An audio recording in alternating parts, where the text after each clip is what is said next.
ఋషులు వేసిన తీర్థములు సేకరించగా యమలోకాల పాలైపోతూ ఉంటారు కలియుగ ప్రాణులు. కలియుగ ప్రాణులకు తులసి యొక్క విలువ తెలియదు. ప్రధాన రూప తులసి భవిష్యతి వరాననే. ఓ సుందరి, ఈ ప్రపంచంలో అన్ని వృక్షాల్లోకి తులసే గొప్పదవుతుంది.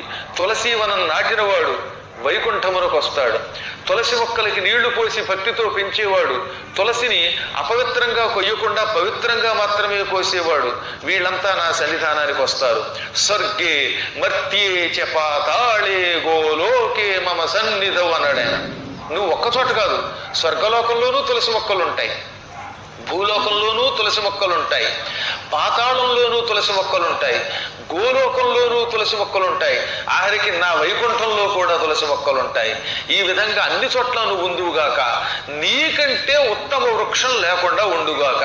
అన్నిటికీ మించి బృందావనమని పేరు కలిగినటువంటి ప్రాంతంలో యమునా తీరంలో నీకు ఎక్కువ విలువ ఉంటుంది. అక్కడ నిరంతరం తులసి మొక్కలని పెంచి పెద్ద చేసి తులసీ దళములతో మాలలల్లి నన్ను రాధని జనం పూజిస్తారు.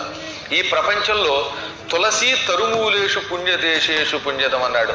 తులసి చెట్టు మొదట్లో నీళ్లు పోయడమే తీర్థయాత్ర.